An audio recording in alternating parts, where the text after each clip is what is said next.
One man with one microphone who cannot resist tapping bowls, plates, glasses, doors, whenever, wherever. Welcome to the Trailer Music Composers Podcast. Hey guys, welcome to another session of the Trailer Music Composers Podcast. In today's episode, I wanted to walk you guys through the process of making a 5-year plan to become a trailer music composer. Now, you may or may not know that I once endeavoured into writing books, and I plan to return to it because it's super fun. I wrote them under my actual name, which is Rich Prynne, rather than Richard Schreiber, which is my trailer music name. And one of those books, which admittedly I don't think was the best title, was called Live Your Ideal Life. And the thing that triggered me to write that book was the fact that people kept asking me, firstly, how did you make it as a composer? And then, how do you do so much when you only work a few hours a day? And all this stuff, basically kind of like they were sub-questions from those two questions, basically about achieving your goals and being productive. And that's what that book is about. It's kind of establishing sort of some basic mindset things, about being positive, etc., and then giving you this workbook. I produced this 100-page workbook all about kind of finding that life that you want and creating it and doing that every day. It was a great book, really enjoyed writing it, and it's helped some people, which is my ultimate goal, and that's what my goal is for this, is to help people. You can get it on Amazon, of course. It's called Live Your Ideal Life by Rich Prynne, and if you want to check it out, go check it out. You don't have to. What I'm going to walk you through today is an exercise about setting a 5-year plan. So I had a message from one of my fantastic listeners saying, Rich, really fascinated to know how you did your 5-year plan that you mentioned in your trailer music course. Would you mind doing an episode on that? Of course not. That sounds like fun. Now, the 5-year plan he's referring to is, in one of the previous episodes, I mentioned that I had written a 5-year plan and then tucked it away somewhere and then found it, I think it was about 6 years later, maybe 5 years, and I had achieved basically everything in that visualization, in that list, but except the one thing wasn't, my house wasn't on a beach. That's the only thing I didn't do, which I think, to be quite honest, I probably could have done, but anyway, the 5-year plan is all about visualizing and manifesting. So those of you who don't know about manifesting is the idea that our world and our universe is all energy, and that we can make something manifest through creating the right energetic situation or conditions. We can manifest that thing into our physical life. Not like magicking a Porsche out of thin air, but the idea is that you give positive energy towards something you want, and that positive energy towards that thing you want means that thing comes to you. It's pretty woo-woo for those of you who know what woo-woo means. I think maybe in the States the term is crunchy, I don't know. But the idea being, it's focusing on energy.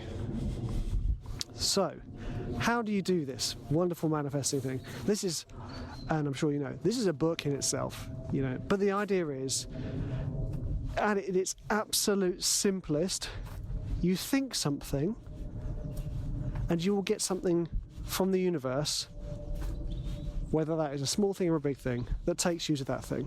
So let me give you an example. When I first moved back to my hometown before my wife and I had our first child, we moved back there, and I said, do you know what? If only I could have a job in this town teaching, so that I didn't have to commute, because this is when I used to teach music, so that I didn't have to commute to this other school. And then I started thinking about that more, thinking, wouldn't it be great? And I kind of imagined these situations of having this job nearby. And this is the next step, and this is the important step that everyone ignores about manifesting. And whenever anyone says anything negative about manifesting, this is what they always ignore. This next step is, you will then be given little crumbs from the universe that will take you to that thing. So at that point in time, I thought to myself, and my wife thought to herself, and we thought together to ourselves, wouldn't it be fun to do something in the evenings together? And then we mentioned about that, and someone mentioned a choir. It's called scratch choirs, where you don't have to be able to be a great singer, you can just go up and have some fun. So we found this scratch choir that somebody mentioned, and we joined it. And we got to talking to whoever was there, and it was good fun. His songs were lovely. We spoke to Alison, the lady who ran this choir, and she turned to me and said, hey, my husband and I teach at this college, and we're looking for a new tutor. Do you fancy coming in for a chat? And that led to me getting a teaching job in my hometown. And the crumb was the sudden desire to join a choir and talking, and wanting to make friends with the people there and talking to the lady who runs it. Now, you can brush it off as coincidence if you like. That's fine. You're perfectly entitled to it. I would happily call it a coincidence. But I would also say that there was an element of activity, of positive action involved, that led to that thing being manifested in my life. And you can do all sorts of fun little tests with this, manifest a new pair of socks. Why not? I really want a new pair of socks. Then you start thinking about that wonderful feeling of putting new socks on, and you never know, somebody might say, hey, you want to come out? Yeah, actually, probably wouldn't do that now. Somebody might buy you a pair of socks. You don't know. The how isn't important, but the feeling, focusing on the feeling of it, putting positive attention to it, and following those little breadcrumbs. So anyway, I have digressed a little bit into a conversation on manifesting. Look it up if you want to. There's an amazing book called E Squared by Pam Grout, which is kind of like a beginner's thing on it. Explains it really nicely. If you're really interested in this idea of the world of energy, then you should check out a book called The Field. Unfortunately, I can't remember the name of the author, but that was really cool. And yeah, so anyway, manifesting, 5-year plan. So what do you do to get this 5-year plan off and running? And what you do is this. You don't think to yourself, what will I have in 5 years? How many cars? How many houses? You think to yourself, what would my day look like? What would I be doing on a day-to-day basis? And you describe your perfect day in as much detail and focusing on the feeling of that day as much as possible. I wake up with the sun streaming into our bedroom and I feel so peaceful. I can feel the crisp white sheets. I can hear the kids playing in their bedroom. The smell of coffee is rising up the stairs. This type of thing, focusing on sensations and feelings. And you write your perfect day. And I say perfect with air quotes around the perfect, because as most of you know, I'm not keen on the idea of perfect. Maybe best day is the best way to describe it. What was your best day? And I've done this. I've done this several times, and almost every time it's come true. the house that my wife and I live in now is almost identical to the one I visualised 5 years ago. In fact, we did a vision board, and the rooms on our vision board were it's shocking how similar they are. Yeah, okay, I know you could be like, well, that's because fashions are trends, and obviously the magazines were putting in the trends in the magazine, and then people were painting their houses in that way. Yeah, okay, Mr. Moany cynic man or woman. I don't want to hear you moaning. I want to hear you scribbling, writing down your best day. Even if you don't believe in this, in manifesting, even if you don't believe in it, it's a nice exercise to give you a sense of peace and a sense of excitement. You know, and you think about it, who would you see? What would you eat? What would you smell? What would you see? What would you feel? The feeling is really important. And you make sure that when you're writing it, you feel it in your body now, in this present moment. Because as we know, as musicians, things that are of like frequency will vibrate together. That's the other idea of manifesting. So if we vibrate in a positive frequency, you will bring positive things to you. It's like when you play an E string on guitar, and then you look at the other strings that have elements of an E, you know, including the overtones, within it, they vibrate. So the B string will vibrate, the E string will vibrate, to an extent the A, you know, the G, and you'll see, and that's how the Norwegian Hardanger fiddle works, with those resonant strings underneath, those sympathetic resonating strings vibrate in alignment with what is being played above. And that is what we are doing here. We are becoming a sounding board of positivity towards the things that we want. And then out in the world, whether they are there or not, they start to vibrate. I know I'm going space crazy, but, I don't think I am. But this is what I have done. And I am answering this listener's question in the most honest way I can. And this is how I did my 5-year plan. I think it's 3 times I've done it. I haven't done one recently, but that is how I've done it. Working on a day and the feeling.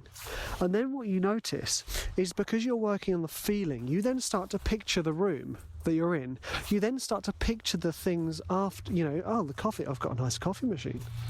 The lovely crisp sheets. I've got like a massive double Super King with beautiful sort of hotel crisp white sheets. And I've got one of those sort of floor-to-ceiling bedroom windows. Oh, this is awesome, because the light's streaming in. Because you focus in the details of feeling, you then start to picture the physical things. You know, you go down into your studio that's full of light and comfort and things that inspire you, and then you'll start to think those things that inspire you will start to pop up on the wall. Like, oh, this beautiful painting, oh, this beautiful pot, oh, this old instrument that I've got, you know. And it just sort of gradually falls into place. Write this out from the moment you wake up, on your best day, the moment you wake up on that best day to the moment you go to sleep on your best day. And in my book, Live Your Ideal Life, I talk about then sculpting your best week. And other things like that, you know, your best life, that type of thing. Because actually, you know, we're only here for a short time. Life is quick, and bad stuff happens to people. Good stuff happens too, but you know, when the bad stuff happens, you kind of think, oh God, life is a bunch of boop. You know, the only reason I'm saying boop is because I can't be bothered to have to tick the box that says this podcast contains explicit material. But life is short. We might as well make of it as best we can. And one of the ways I have done that is goal setting, and specifically focusing on the things that I want to feel and the things I want to bring into my life, the people I want to bring into my life, the work I want to bring into my life.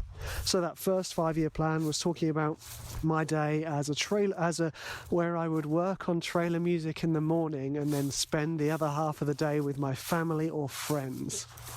in my cool open studio.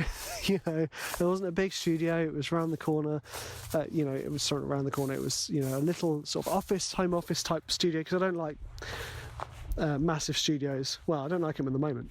And I have it, you know, and I have the house that I've visualized, you know, and I have the beautiful family that I love tremendously that I have visualized. And then what you start to find is you become open. You have a clear path ahead of you, so you relax to things. And all of a sudden these opportunities start to crop up. They don't necessarily feel like opportunities at the time, but you know, someone might ask you for something and you'll be like, yeah, sure, because I'm feeling open to this stuff. And then that leads to something else. Someone might tag you on Twitter mentioning something about something random, like, I don't know, painting miniatures. And you go, hey, yeah, bloody love painting miniatures, which I do, by the way. Bloody love painting miniatures, you know, this is awesome. And then you start chatting and you find out this person runs a trailer music company. You know, you just don't know what's going to happen. But because you have the plan in place of what your perfect day would look like, the day where you feel most at ease, most calm, most happy, most content, you then start to sort of, you know, as if by magic, gravitate towards that scene. And those things that you imagined will suddenly start to appear. You know, there are other things to bear in mind.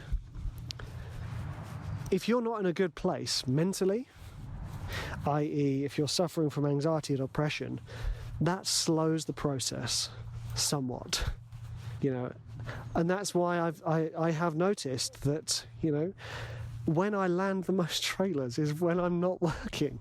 I know I've done the work, but I don't get the phone call or the text from Vic saying, huge news, landed a trailer. I usually get it when I'm having fun. I don't think I've ever had it when I'm sat down, like, entrenched in work. It's when I'm giving off this joyous feeling of enjoying myself. All of a sudden, hey, you landed something. So if you are in a darker space, I'm sorry, and I completely sympathise, because I have been there myself. It's not a nice place and it feels like you're basically being crushed. Fear not, it will end. But try and find tools that will help you and get out of the darkness and into the light, into the... Is this really a podcast about trailer music?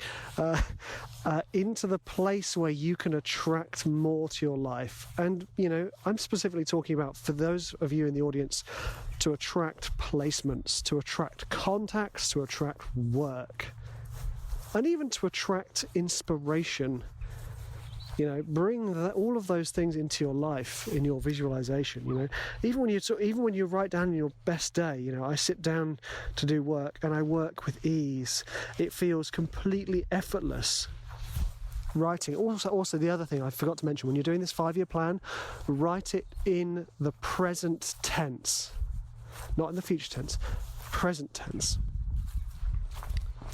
There are other things that can help you bring this into fruition, because those of you the more I want to say pragmatic, but I don't actually know what that word means. I have the sense it's the right word I want, but for those of you in the audience who like, you know, an IKEA instruction booklet, then you need to think about grabbing a book called The One Thing.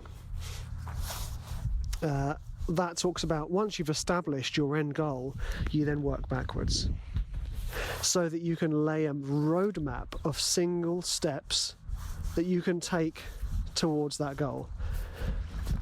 I'm a big fan of both approaches. The energetic, giving off positive vibes man, and being open to the universe, but I'm also equally excited by a clear plan of step-by-step actions that I can take every single day. And that's what my book's about. Giving yourself step-by-step actions every day that you can take and create the life you want. That's it, guys. That is the 5-year plan. I really hope you get something out of it. You know, they messaged me in 5 years. like I said, you don't have to believe in this manifesting stuff, but it's really good to understand what you want to get out of your life.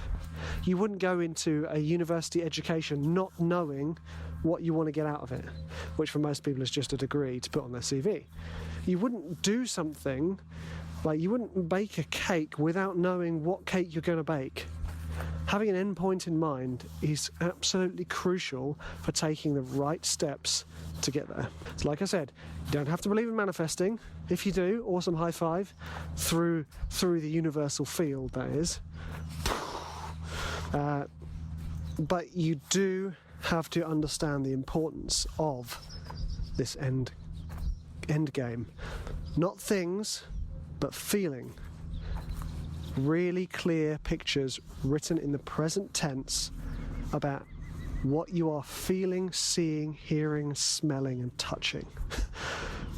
You know, obviously if it's crude, guys, keep it yourself. But you know, that's it, the 5-year plan. I hope you get something out of this, guys. I genuinely do, because it's one of the most fulfilling exercises I've ever done in this space, to plan out something. In fact, one of them I wrote, it wasn't a 5-year plan, but I wrote the plan for the book. I wanted to be a bestseller, obviously, doesn't everyone? And I managed to get to the number 2 spot, not of all of Amazon books, but of the category I was in. And I got a lovely screenshot of my book next to Tim Ferriss's 4-Hour Work Week. His was number 1, mine was number 2. And that was pretty awesome. You know, that was my tick box achieved, really. So there we go. You don't have to use this as a big 5-year plan. You can use this as you visualize your next day. I know Hugh Jackman does this. He does this for visualizing his next day. And you know, Hugh Jackman's a pretty blessed guy, and he's actually pretty awesome too. I've got a lot of respect for that man. And when I heard him talk about manifesting and day designing, I was like, this guy's even cooler than I thought. You know, yes. So you can use this to design your days, guys. Design your weeks. Design your life. It's so much fun. Just go and enjoy it. That's the most important part. Don't worry about it, just enjoy it. Just see it as an exercise. Then once you've done it, shove it in a drawer. Set a timer on Alexa, I don't know, say 5 years time, remind me. Enjoy this, guys, and of course, as part of your roadmap to being a trailer music composer, go check out my courses on the Trailer Music School. I've got the trailer music course, I've got the hybrid trailer music course, and I've got the 3 cinematic piano courses, all designed to help you become the trailer music composer you want to be. Take care, guys. You're absolute legends. Good luck with your goal setting.